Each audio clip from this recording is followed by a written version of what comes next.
Welcome. Thanks for tuning in.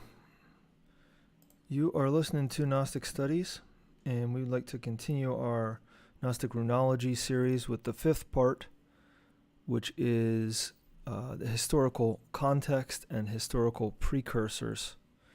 So now we're getting into maybe a little bit of the more interesting aspects that will allow us to, in the next class, do the actual look at runes themselves. But we just want to do a quick overview of what was going on culturally in the time before, the 200, 300 years before the early 1900s, so that we can get a grip on how things happened the way that they did.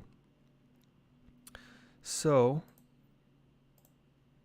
before we jump into today's material, we like to do a review of the previous class, and these handouts are always available at the bottom of the class. We try and make a PDF summary of the page, or in some case it actually just is the page, maybe without the images, kind of just copied and pasted in there in a portable document format. So, if you have any questions or comments, please feel free to leave them for us in the comments area. So, in the previous class, we were looking at the historical influences, and we looked at what went on in the 1700s. The 1600s, we talked about how there was Rosicrucianism and how that became popular. And now we're looking at, in the 1700s, we're looking at how the same themes merged into Freemasonic popularity in the European sphere. So we talked about in the class before that, in class number 3, about how the Rosicrucian movement came out in became popular, we could say, in 1614, between 1614 and 1620, with certain books that were published, claiming that there was a group of enlightened individuals that were looking to change the world, change the arts, the sciences, etc.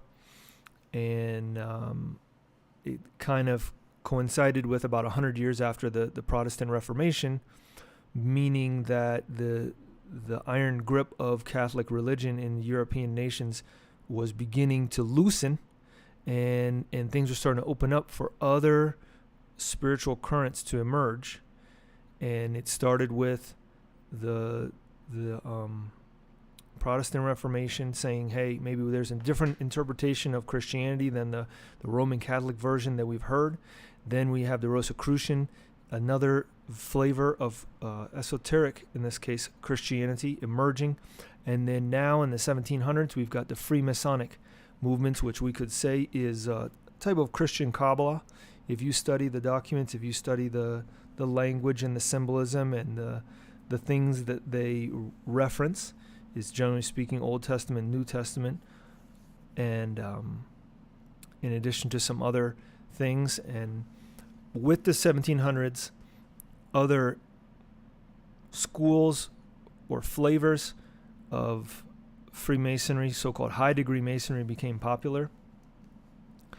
And that is like Masonry that would study other things. The first 3 degrees in general, the Blue Lodge, were referencing Christian esotericism, Old Testament and New Testament.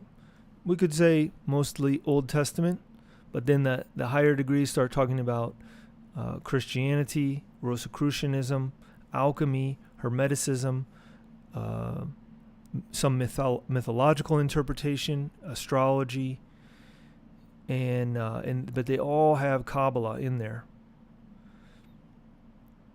So there were certain higher degrees that became popular throughout Europe, not just in certain places. We mentioned that France was big into high degree systems, and a lot of those systems were maybe shared outside of France. There was some high degrees in Germany that had Kabbalistic, Hermetic, chivalric, and alchemical teachings integrated into their studies and their practices. One of them was called the Rite of Strict Observance, German rite. And we just mentioned it just so that you could sort of see the flavor of the time, what was going on and what was the movement of esoteric groups, for better or for worse. And then we mentioned there was another esoteric group as well that was a Freemasonic group, but that claimed to practice occultism, whereas, or at least that's what scholars say, whereas the Rite of Strict Observance was kind of against occultism. So there's these esoteric groups that have a different way of interpreting religion, but they're kind of opposed to each other in certain aspects. They don't always agree, and they have different degrees teaching them different subjects and requiring them to learn different subjects. That second group that practiced the occultism, according to scholars, is the Golden and Rosy Cross Rosicrucian Masonic group. They had 9 degrees. They looked at laboratory alchemy, as well as magic and divination, I think was something else that they did. But in any case, by the late 1700s and early 1800s, we have lots of different Masonic rites, especially in France.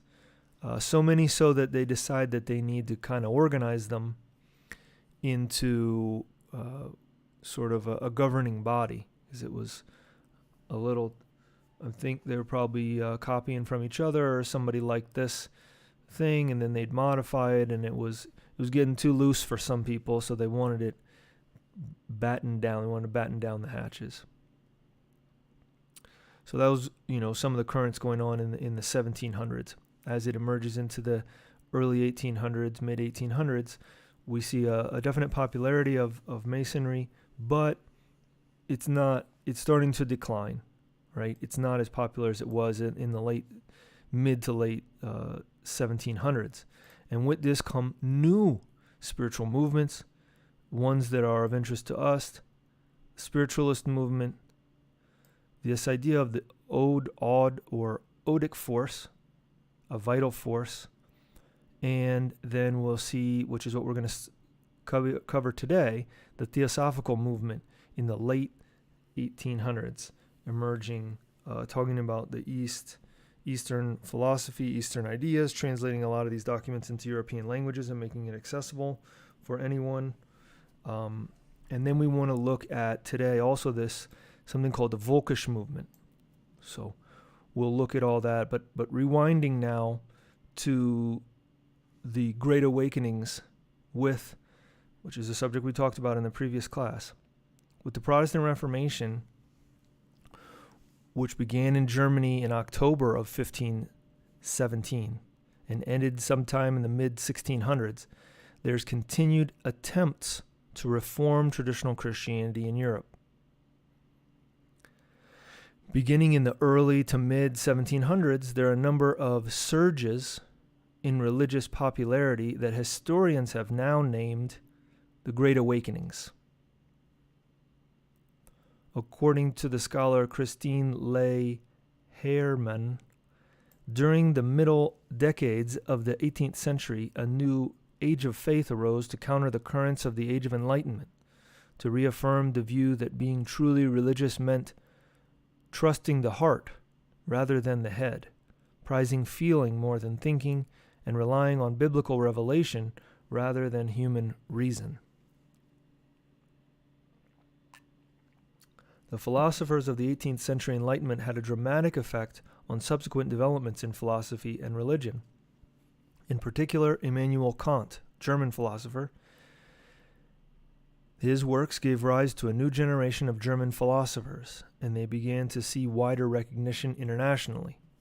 However, in a reaction to the Enlightenment, Romanticism began to develop towards the end of the 18th century. Key ideas that sparked changes in philosophy were the fast progress of science, and included was the idea of evolution.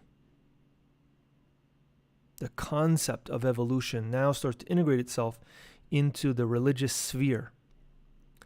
The first so-called Great Awakening began in England, Scotland, and Germany and the American colonies between the 1730s and 1770s.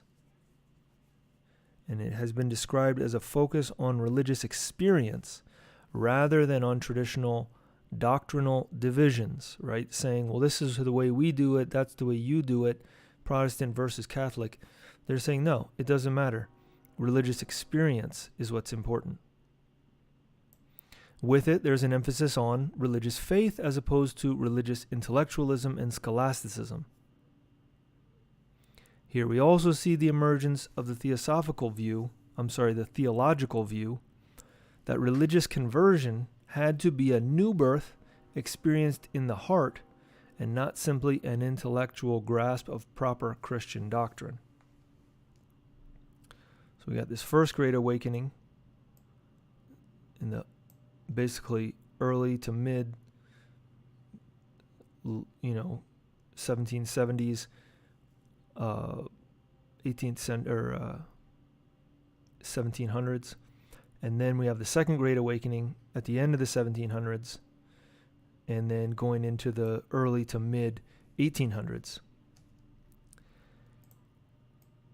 During this time, there was more emotional preaching and a need not only for personal reform, but also for social change, getting rid of sin in all its forms.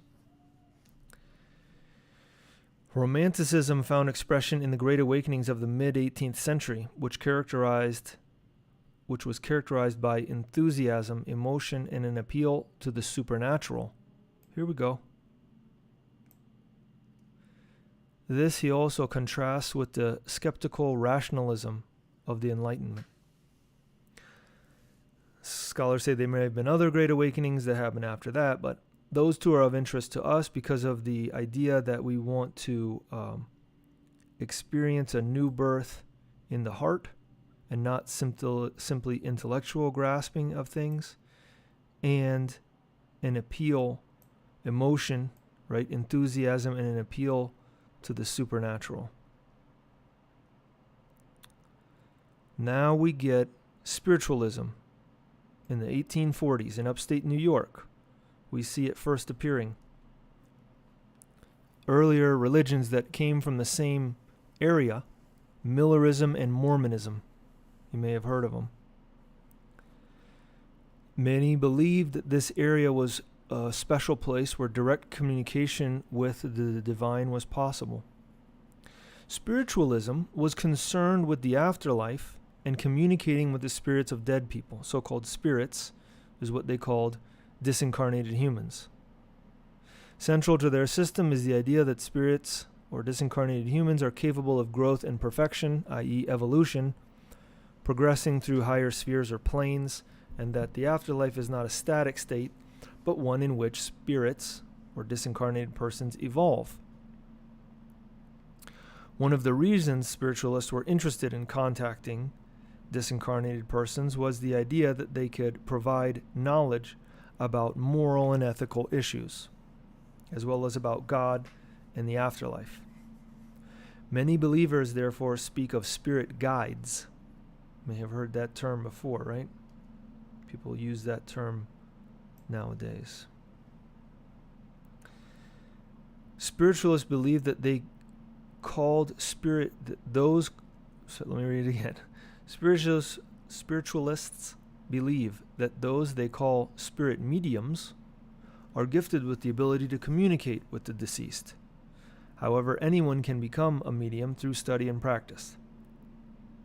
And then if you can receive these, then supposedly you can receive messages by having a formal communication seance or session and get direct information. Now, we mentioned before at the end of our previous class that we don't promote these ideas or agree with them at all. We're just trying to study this to understand it, because these themes are the ones that are going to integrate together, mix together in order to form a fertile framework where runic occult, runology or runic occultism emerges and takes hold, along with other things such as the Völkisch movement.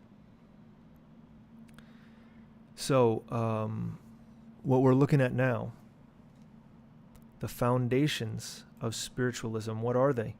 Two main influences according to the internet. Swedenborg, who was a Swedish Lutheran theologian, scientist, philosopher, and mystic, best known for his book on the afterlife called Heaven and Its Wonders, and Hell from Things Heard and Seen, often known as simply Heaven and Hell in English translations.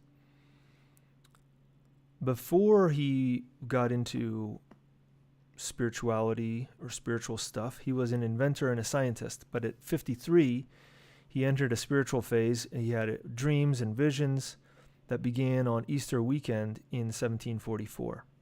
Finally, he had a so-called spiritual awakening, where he received a revelation that he was appointed by the Lord Jesus Christ to reform Christianity. In his understanding, after death, we wake up in an intermediate region, which is neither heaven nor hell, but a neutral no man's land that he called the world of spirits. And we gradually lose our ability there to pretend, and we start to become the real spiritual person that we are. And from his explanation, either we go to heaven or to hell based on our own free will, based on our sort of affinity with it. And according to Swedenborg, people are kept in spiritual freedom by means of the equilibrium between heaven and hell. He says that anyone can enter heaven, but as soon as an evil person inhales the heavenly air, they have an excruciating torment, and so they quickly shun it and escape to keep with their true state. He emphasized that the basic spiritual orientation of a person towards good or evil cannot be changed after death. Thus, an evil spirit could leave hell but doesn't want to.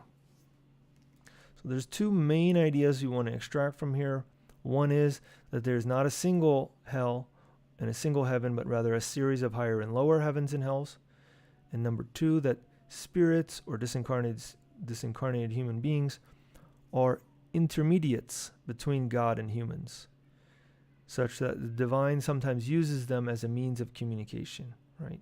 Again, we don't necessarily promote this, we just are looking at the concept. The second influencer for spiritualism is Mesmer, and he talked about living magnetism. He was born 1734, died 1815, and his doctoral thesis in 1766.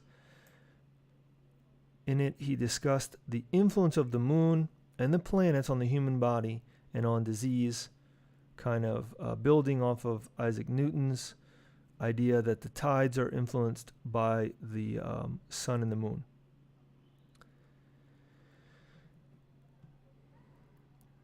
In two years later, in 1766, he got married and started a practice in Vienna, Austria, where he experimented with attempting to heal patients by provoking an artificial tide in them, like an energetic change.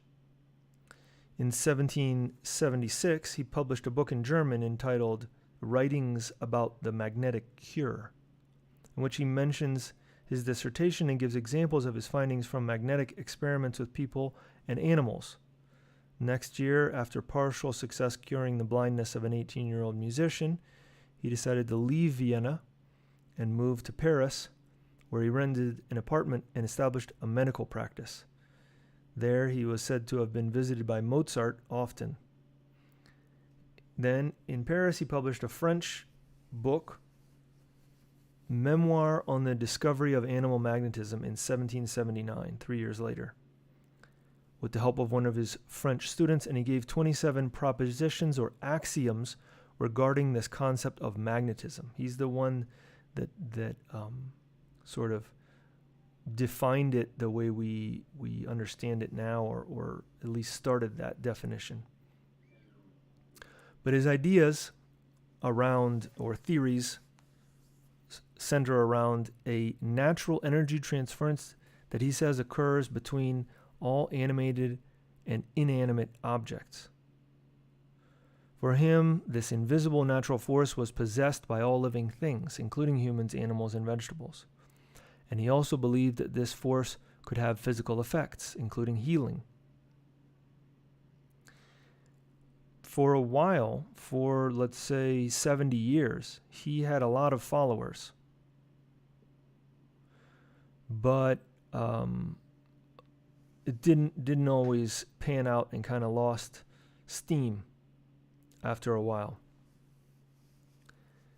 But what was taken from his system into the spiritualist or spiritualism was his techniques to relax and induce a kind of a trance in order to be able to work with the energy, or to relax a person, help a person calm down so they could be receptive, which later were used for hypnotism and to induce trances that the spiritualists use when they do their seances. Complementary with this, but because it's a German guy, then maybe the Germans think it's better, is this guy Reichenbach. He talked about an odic force. Ode or odic force, related with the word Odin, one of the divinities. He came a little bit later on, 1788. He was born, died in 1869. He was a chemist, geologist, industrialist, and philosopher. He started researching the field of energy, combining electricity, magnetism, and heat, which he said emanated from all living things, and he called the odic force. In 1839, he retired and began investigating the pathologies of the human nervous system. After interviewing many patients, he was able to rule out many causes and cures, but came to the conclusion that these ailments tended to affect people who had particularly vivid sensory faculties, whom he called sensitives. Influenced by Mesmer's theories, Reichenbach considered that these conditions may be affected by environmental electromagnetism. He began investigating how the human nervous system could be affected by various substances, and discovered the existence of a new force that seemed to be connected to electricity, magnetism, and heat. He thought this force was radiated by most substances, and that sensitives were more influenced than others. His investigations led him to propose that this new force was similar to magnetism and was a kind of life principle that permeated and connected all living things together, and he named it the odic force. He said that the odic force has a positive and negative flux, a light and a dark side. Individuals can forcefully emanate it, particularly from the hands, mouth, and forehead, and that it has many possible applications. He wrote a book about it called Researches on Magnetism, Electricity, Heat, and Light in Their Relations to Vital Forces in 1850.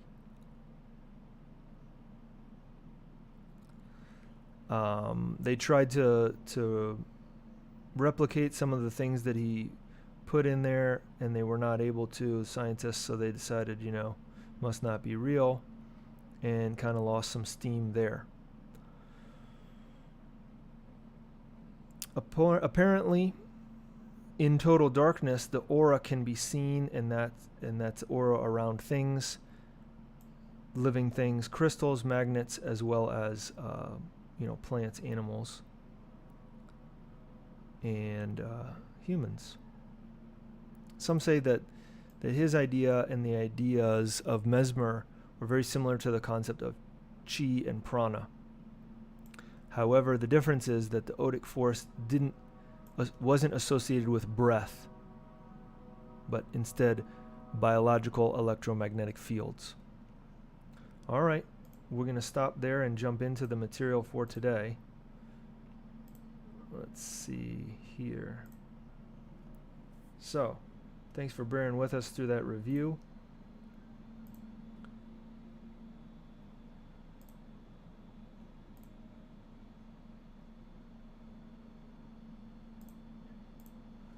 So today we're wrapping up the third thing, right? In the previous class we just talked about spiritualist movement, combining the ideas of Swedenborg and Mesmer. Number 2, the odic, the odd or odic force. The vital forces that emanate from all living things. And now we're going to look at the Theosophical movement, bringing Eastern ideas to the West, and with it, the popularity of esotericism and occultism. Blavatsky's Theosophical movement.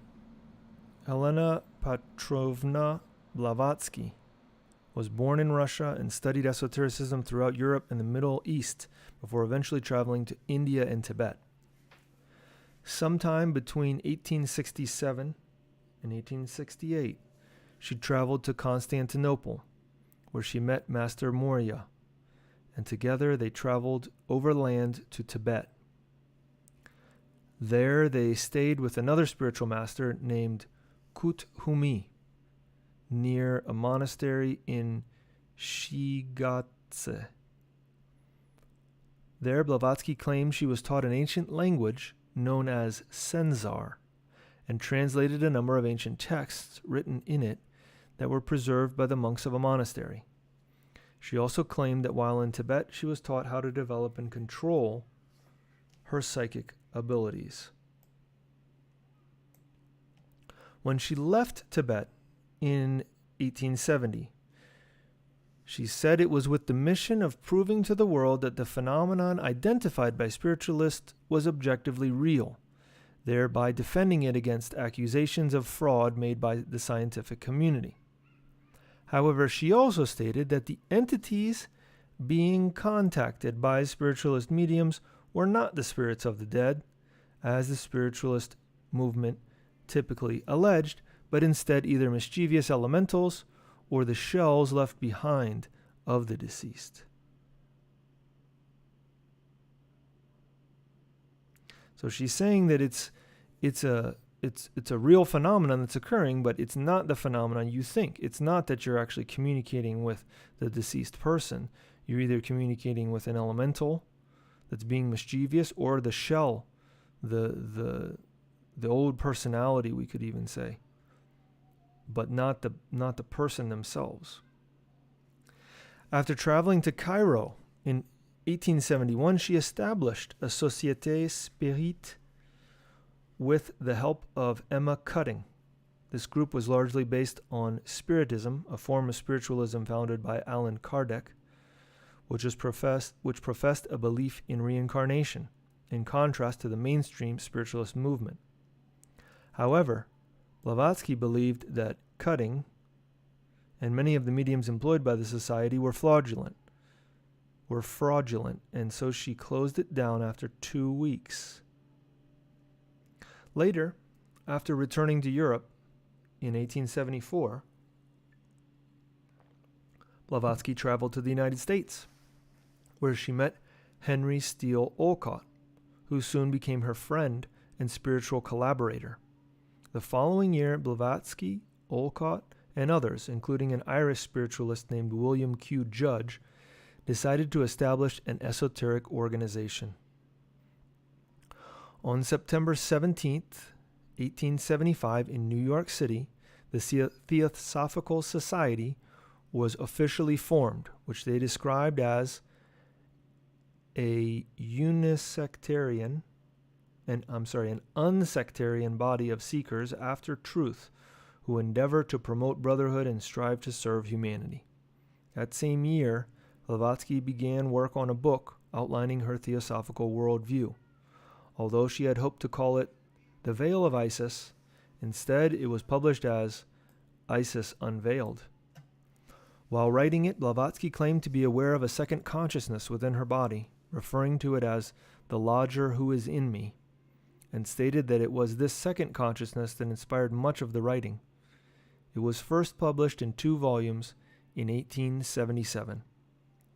So many people say that that's sort of the beginning of the New Age movement, but we believe that it actually occurred about 20 years before that, with 25 years before that, with Alphonse Lévy's publishing his book, Morals, Dogma and Ritual of High Magic, which influenced a lot of people and sort of facilitated this type of thing becoming accessible. So she published Isis Unveiled, and it becomes very popular, both in Europe and in the United States. All 1,000 copies of the first edition sold out in a single week. And it has been described by scholars as teaching a universal doctrine present in all religions and cultures. The underlying theme among these diverse topics in Isis Unveiled is the existence of an ancient wisdom religion, an ageless occult guide to the cosmos, nature, and human life. The many faiths of the human being are said to derive from a universal religion known to both Plato and the ancient sages of India. This wisdom religion is also identified with Hermetic philosophy as the only possible key to the absolute in science and theology. Every religion is based on the same truth or secret doctrine, which contains the alpha and the omega of universal science. This ancient wisdom religion will become the religion of the future. In 1878, that's what that was quoting Blavatsky there. In 1878, right, a year later, Theosophical, so-called lodges, right, sounds like Masonic lodges, but it's a Theosophical lodge, formally organized groups who met regularly to study and present information to the public, were being established throughout the United States and Europe. The following year after that, Blavatsky moved back to India and continued to teach her doctrine there before returning to Europe in 1883. In 1885, the Theosophical Society's printed materials began using what is now called the Theosophical Seal. You can see it right here. The same year, Blavatsky resigned as the secretary of the Theosophical Society due to deteriorating health and started focusing on her next book, The Secret Doctrine. The book was eventually published in 1888, 3 years later, in 2 volumes. One is called Cosmogenesis and the second Anthropogenesis. So what's interesting about this seal is that if you look at it, remember this is 1885, it's a snake biting its tail, but at the very top of it, there's a circle with a swastika in it, and the swastika is turning clockwise. There's a 6-pointed star, black and white, and then inside that there's an Ankh or Egyptian cross. The Secret Doctrine, the book that was published in 1888, is of particular interest for our studies because this is where Blavatsky presents the concept of the 7 rounds and the 7 root races and says that the Aryan race, she uses that term Aryan race, is the 5th and describes it as follows. The Aryan races, for instance, now varying from dark brown, almost black, red, brown, yellow, down to the whitest creamy color, are yet all of one and the same stock, the 5th root race, and spring from one single progenitor, who is said to have lived over 18 million years ago, and also 850,000 years ago, at the time of the sinking of the last remains of the great continent of Atlantis. So you see her talking here about the Aryan race differently than the way that it's used later on in Nazi Germany, right? She says that lots of people, basically everybody, belongs to that race. Not only was the term Aryan used by the Theosophical movement, but so was the swastika visible in the upper part of the seal.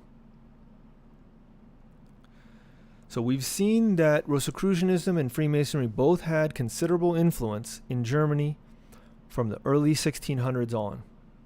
The ideas of a secret or a special group of people, the fraternity or brotherhood, that has special spiritual knowledge and whose goal it is to help advance culture and humanity, has had over 200 years to normalize itself into European and Germanic culture. So we have three strong influences becoming prominent in European religious or spiritual culture. Number one, the Great Awakenings, emphasizing the need to rely on the heart and not the intellect. Number two, the popularity of spiritualism, bringing attention to the ideas of personal revelation, the concept of life after death, the possibility of supernatural forces that can be experienced or experimented with by anyone who has proper training. And finally, a magnetic, vital, or odic force emanating from all living things, which can be used to both heal and or hurt. All of these influences imply that there is an unrecognized or invisible world which is accessible, and thus we see an environment that's ripe for a more inclusive special group, formerly the fraternal organizations, adding a fourth current to the mix, and this fourth current is going to be the Völkisch movement. The ideology of this special group of people or folk has been nourished through multiple generations into something that we now are calling the Völkisch movement. We may consider this to be an additional and a significant influence leading to the popularity of runic studies in the following century. So the Völkisch movement, what is it? In the early 1800s, around the same time as the Second Great Awakening, the Völkisch movement, literally folkish, because Volk means folk or people in German, emerged as an offshoot of Romantic nationalism. So remember, Romanticism was contrasted with the Enlightenment. Enlightenment, contrary to the name, is intellectualism, right? An intellectual way of looking at things. And the Romanticism or Romantic movement is more emotional, saying that listening to the heart is more important. So you combine that with a type of nationalism, right? Thinking that the country is right no matter what. And so now we have emotional nationalism mixing with this idea of the folk, the special group, the special fraternity. Romantic nationalism is the idea that the country or state derives its political legitimacy as an organic consequence of the unity of those it governs, meaning from the people themselves. Let me read it to you again.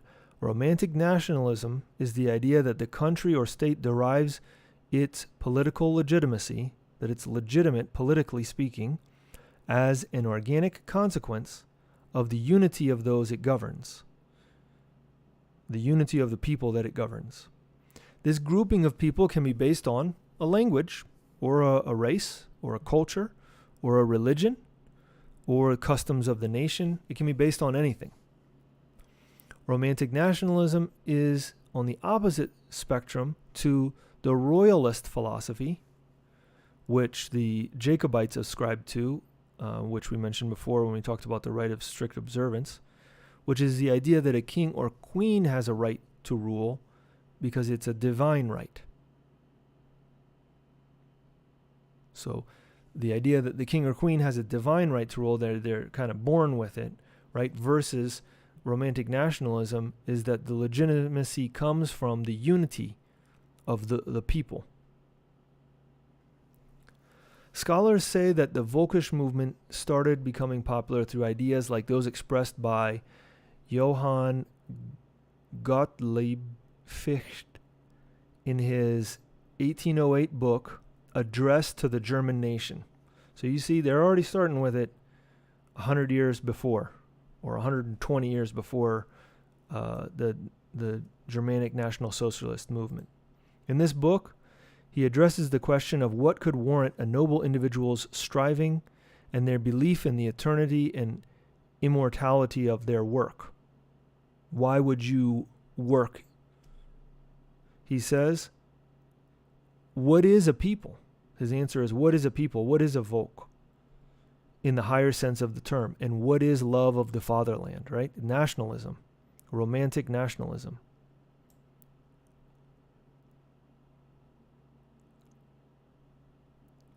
It's interesting because we could even say that the concept that works with the Völkisch movement is asking ourselves, what are we, or what subgroup do I belong to of the human race? Because we always wanted to divide ourselves up, right?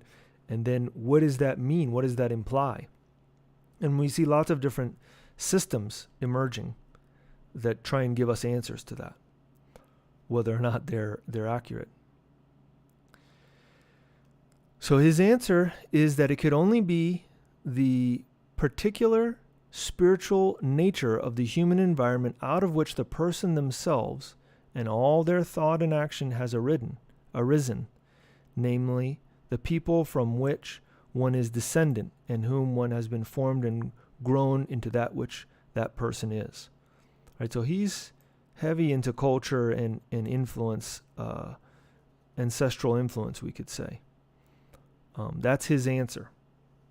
We can disagree, but that was in the early 1800s. So that's the flavor, and that's flavoring the next 100 years. So these are kind of the main ideas that propel the Völkisch movement. The idea that a connection to our own people is important because it gives us, I don't want to say necessarily identity, but it gives us something. I mean, in some sense, we could say that it is identity, though. But it gives us a concept of identity, maybe it would be better to say. So throughout the 1800s, the Völkisch movement starts gradually becoming more and more popular in German-speaking countries. According to the historian James Webb, the word Volk does not just simply translate as folk, but also has overtones of nation, race, and tribe. There's no direct English language equivalent to the term the Völkisch movement, but Webb says that it might also be translated as ethno-nationalistic and racial nationalistic, or even ethno-racialist. The defining idea that the Völkisch movement revolved around was that of a Volkstrom, or folkdom, meaning or with a meaning similar to a combination of the terms folklore and ethnicity.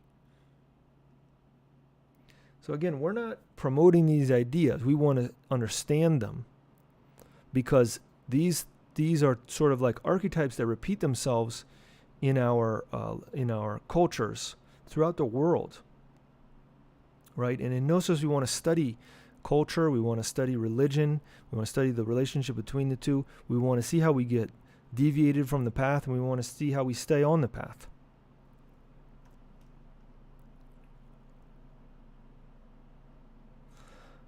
Historians emphasize the idea that the Völkisch movement combined sentimental, patriotic interest in German folklore and local history with a back-to-the-land anti-urban philosophy. Some have claimed that its ideology was partly a revolt against modernity and a longing for a self-sufficient life lived with a mystical relation to the land. Sound familiar? Scholars also claim that part of the popularity of the Völkisch movement was a reaction to the cultural alienation of the Industrial Revolution. Right? Could it be that nowadays people are feeling alienated from each other because of the devices that we have and the internet, etc.? And so they may be interested in something like this as well, to give them a concept of identity. Like today, many people long for a purpose in life, and the Völkisch movement, let me read it again. Like today, many people were longing for a purpose in life, and the Völkisch movement, as well as Germanic Nordic mysticism, seems to fill that need, thus becoming more and more popular and gradually gaining popularity in German-speaking countries. With a growing interest in their tribe or folk, we naturally see an interest in the associated mythology, folklore, and consequently, the runes. Likewise, we see an increased curiosity regarding so-called Germanic paganism or pre-Christian religious practices as another way to study similar themes and ideas. As it evolved, the Völkisch movement sometimes combined the esoteric aspects of folkloric occultism with racial adoration, right? Saying that this type of race is the best, or it's adored, or we like it. During the 1900s, in some circles, we see a type of anti-Semitism linked to exclusionary ethnic nationalism, which starts becoming emphasized as well. And now we start seeing different organizations using the term Volk or Völkisch that emphasize ideas including anti-communist, anti-immigration, anti-capitalist, and anti-parliamentary ideas. So now it's become so popular, now it's been 100 years, right? It's become so popular and so ingrained in the culture that now people are piggybacking on it. Oh yeah, we're Völkisch and we're anti-communist. We're Völkisch and we're anti-immigration. We're Völkisch, we're anti-capitalist. We're still Völkisch though. Although the primary interest of the Germanic mystical movement was the revival of native pagan traditions and customs, often set in the context of semi-theosophical esotericism, nonetheless a preoccupation with racial or ethnic purity came to motivate its more politically oriented offshoots. In the 1910s, the German mystical movement groups met in order to celebrate the summer solstice, which was also an important festivity in Völkisch circles, and more regularly to read the Eddas, the Germanic Bible, we could say, as well as some other authors that were considered German mystics. So you're starting to see a sort of a subculture emerging that emphasizes certain things. As time progressed, the same word Völkisch came to emphasize ethno-nationalistic and racial themes more and more. Whereas maybe before it was like studying our culture or studying our history, now it means studying the race, and the race is better, right? Scholars see Völkisch ideas as influential in the development and popularity of Nazism. In Mein Kampf, Hitler's book from 1925, he wrote, "The basic ideas of the National Socialist movement are populist." Populist is Völkisch. So the basic ideas of the National Socialist movement are Völkisch, and the Völkisch ideas are National Socialistic. So now he's saying, if you like the Völkisch stuff, we're into it, bro. Maybe he didn't say bro, but you get it. This means that Nazi racial concepts leveraged Völkisch terminology.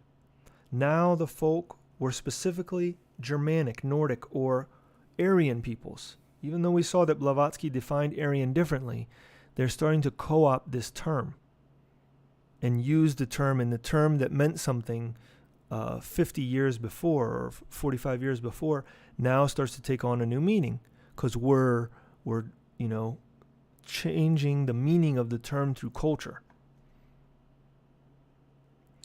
The term Aryan, the Indo-European language, and the Völkisch movement. Since the folk or Volk are a special group, right? Remember how we talked about the special group being the esoteric group that can change culture, starting with the Rosicrucians. Since the special folk or Volk are a special group, not by personal choice, that is, not by joining a fraternity, then how does the group define itself? Well, they still study. They study their own mythology and folklore, and they extract special knowledge, which is related to their group. However, because of the role that the Roman Catholic Church has played in suppressing pagan or traditional religious forms in Europe and elsewhere, accessing this special mythology and folklore was difficult. And so there was an attempt to rediscover it or to recover what was destroyed. Now we have the popularity of pre-Christian mythology in Europe, history, culture, and customs.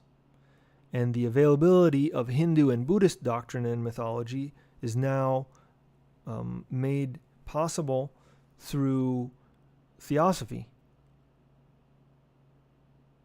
So we see an attempt to unite these cultures together, or at least some themes together, taking the Western pre-Christian mythology, history, and culture, and trying to kind of link it up with the Buddhist and Hindu and Eastern culture.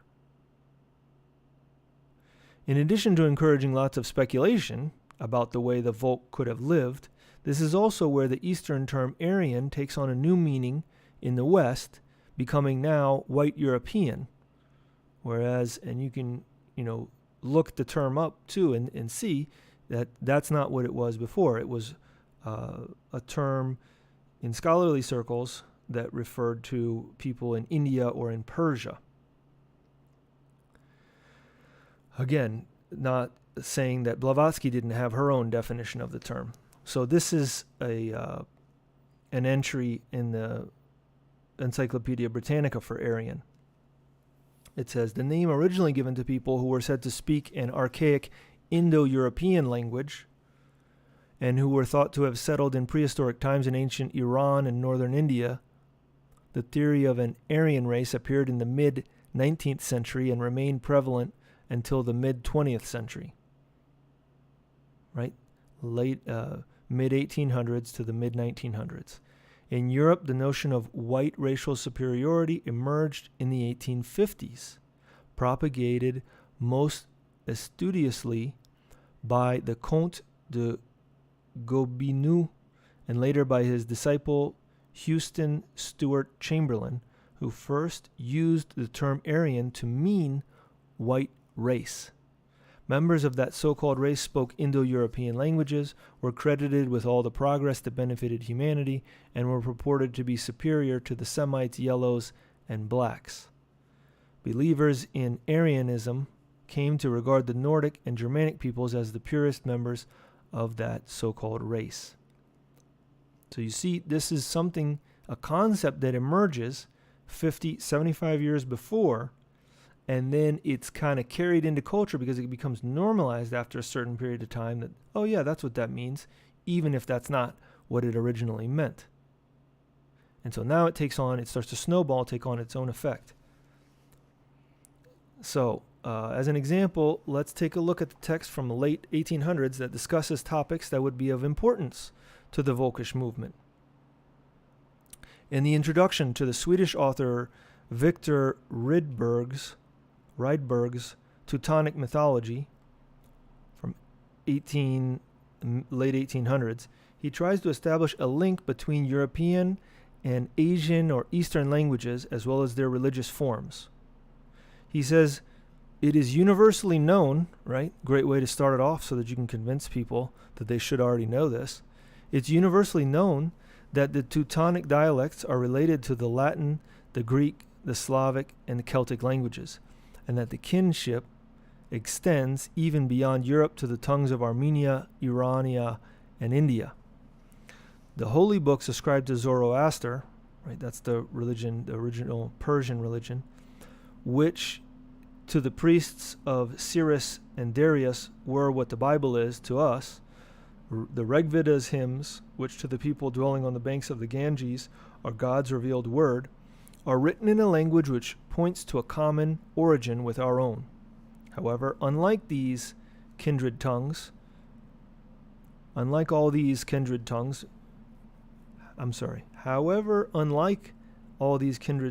may have grown with the lapse of thousands of years, still they remain as a sharply defined group of older and younger sisters as compared with all other language groups of the world. Even the Semitic languages are separated therefrom by a chasm so broad and deep that it is hardly possible to bridge it. So he's trying to say, that Semitic language isn't the same, right? It's not the same as this Indo-European language. This language group of ours, right, has been named in various ways. It has been called the Indo-Germanic, the Indo-European, and the Aryan family of tongues. I have adopted the last designation. The Armenians, Iranians, and Hindus I call the Asiatic Aryans, and the rest I call the European Aryans. So you see, slowly but surely, because this is late 1880s, he's changing the meaning. Certain it is that these sister languages have a common mother, the ancient Aryan speech, and that this has a geographical center from which it has radiated, of course. Although Rydberg is only talking about language, it is clear that this differentiation between what he calls Asiatic Aryans and European Aryans is an example of how the term Aryan is being glamorized and co-opted for the Völkisch agenda. For the Northern Europeans of the mid to late 1800s and on to the 20th century, Caucasian or white and now Aryan start becoming essentially the same. And this is how people understood things, and therefore how they saw the world around them. So even with the popularity of Theosophy in the late 1800s, and with Blavatsky saying that the Aryan root race is the fifth root race, and it includes all the peoples across the earth right now, this is inconsistent with how most educated Europeans understand things, because they've got a different education. They already have a preconceived notion of what Aryan is, and so they can skip over the details and focus on what's more important to them. So we're going to stop there, and in the next class, we'll look at how the German Theosophical movement provided an environment for Völkisch authors to share their ideas about the German-speaking public. So this is what we're going to cover next week. We invite you to join us for that and see how a gentleman named Guido von List had an article published in a Theosophical magazine, which he later converted into a book called The Mystery or Secret of the Runes. And that book became very popular in the Völkisch movement, and they set up a whole like a foundation for him to kind of be able to teach whatever he wanted to teach, and he wrote a few more books. So we again invite you to join us for that. If you have any questions or comments about what we covered today, please feel free to leave them in the comments area. We hope this has been helpful. Yeah, we're getting into it, and in a couple more classes we'll be looking at what these Völkisch authors said about the runes, and then what happened as that knowledge was transferred over to the to Central and South America, and how it takes on a different flavor in the Spanish language when we translate both the German and the Spanish into English, and what that means for us understanding the runes and their practice.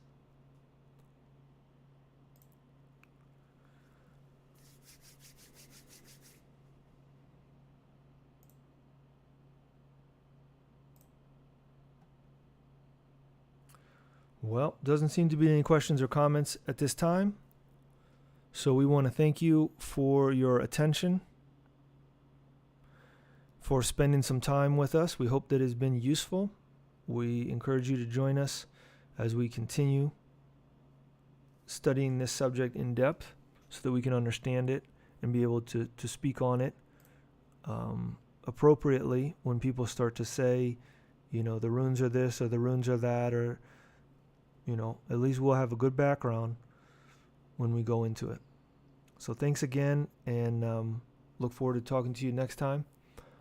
And in the meantime, we want to wish you the best in your esoteric work.